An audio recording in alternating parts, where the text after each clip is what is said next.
జై సీతారాం అరుణ గారు. జై సీతారాం మేడం. నా పేరు అరుణ కొప్పుల.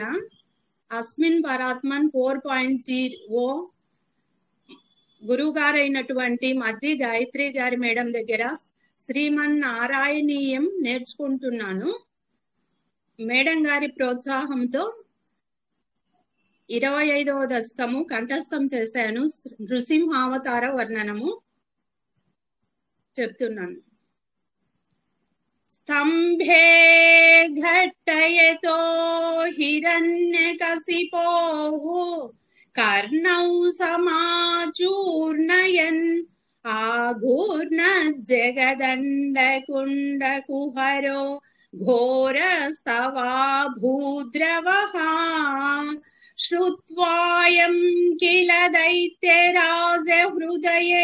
पूर्वं कदाप्यश्रुतं कम्पकच्चन सम्पपात चलितोऽप्यम्भोज भूर्विस्तरात् दैत्ये दिक्षु विसृष्टचक्षुषि महासंरम्भिनी स्तम्भतः सम्भूतं न मृगात्मकं न मनुजाकारं वपुस्ते विभो किं किं भीषणमेतदभ्युतमिति व्युद्भ्रान्तचित्ते सुरे विस्फुजद्धवलोग्ररोम विकसद् वश्मा समाजृम्भताः तप्तस्वर्णसवर्णघूर्णदतिरूक्षाक्षं सटाकेसर प्रोत्कम्प प्रणिकुम्बिताम्बरमहो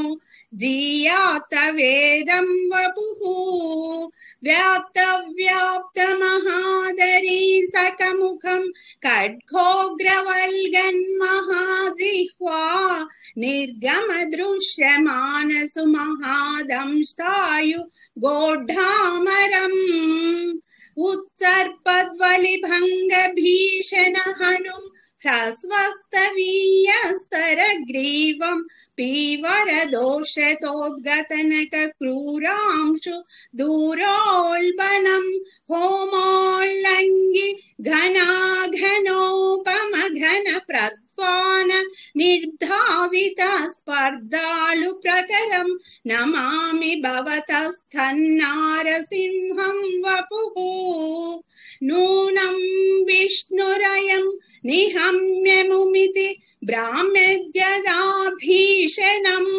दैत्येन्द्रं समुपाद्रवन्तमधृताः दोर्भ्यां पृथुभ्याममुं वीरो निर्गलितोऽथ खड्गपलकौ गृह्णन् विचित्रश्रमान् व्यावृण्वन् पुनरापपात भुवनग्रासोद्यमं त्वामहो ब्राह्म्यन्तं दितिजातमं पुनरपि प्रोद्गृह्य दोर्भ्यां जगात् द्वारे थोरुयुगे निपात्य नकरान् उत्काय वक्षो भुवि निर्बिन्धन्नधिगर्भ निर्भर गलद्रक्ताम्बुबद्धोत्सवं पायं पायमुदैरयो बहुजगत् संहारि सिंहारवान् त्यक्त्वा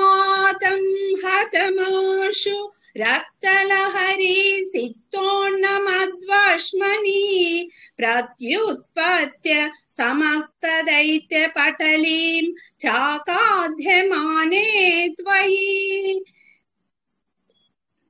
ब्राह्म्यद्भूमि विकम्पिताम्बुदिकुलं व्यालोलशैलोत्करं प्रोत्सर्पत्खचरं चराचरमहो दुस्तामवस्थां ददौ तावन्मां सवपाकरालवपुषं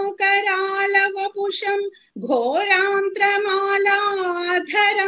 त्वां मध्ये सभमिद्धरोषमुषितं दुर्वार गुर्वारवम् अभ्येतुं न शशाक कोऽपि भुवने दूरे स्थिता भीरवः సర్వవిరించ వాసవముఖాః ప్రత్యేకమస్తోషత భూయోపేక్ష్యతరోషదాం భవతి బ్రహ్మాణ్యయా బాలకే ప్రహ్లాదే పదయోర్న మధ్య భభయే కారుణ్య భారా కులః శాంతస్వం కరమస్య మూర్ధ్ని సమధాః స్తోత్రైరథోద్గాయతః తస్యా కామధియోऽపి తేనితవరం లోకాయ చానుగ్రహం ఏవం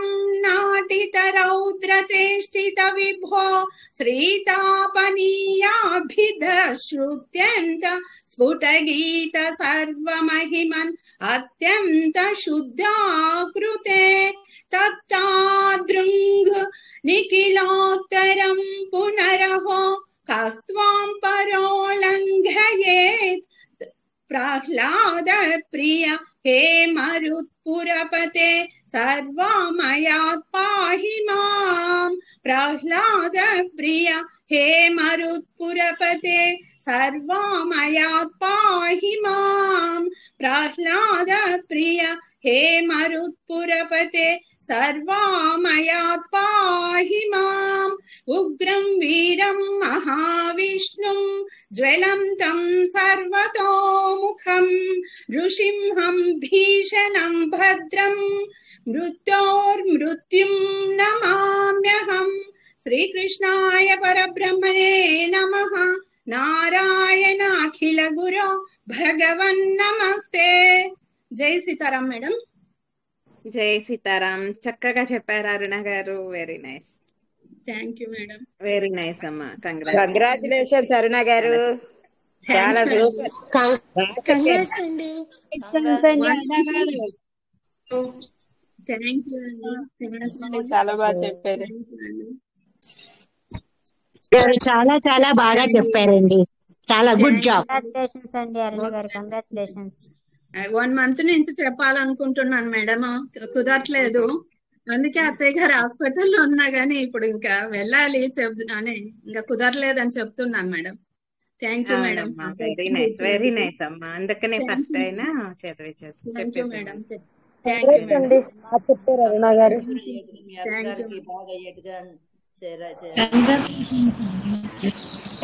అరుణ గారు చాలా బాగా చెప్పారండి. అరుణ గారు చాలా బాగా చెప్పారండి. చాలా బాగా చెప్పారు అరుణ గారు. మేడం అదే నాకు ఇక్కడ జాయిన్ చేసినది సీనియర్స్ గ్రూప్ లో మేడం.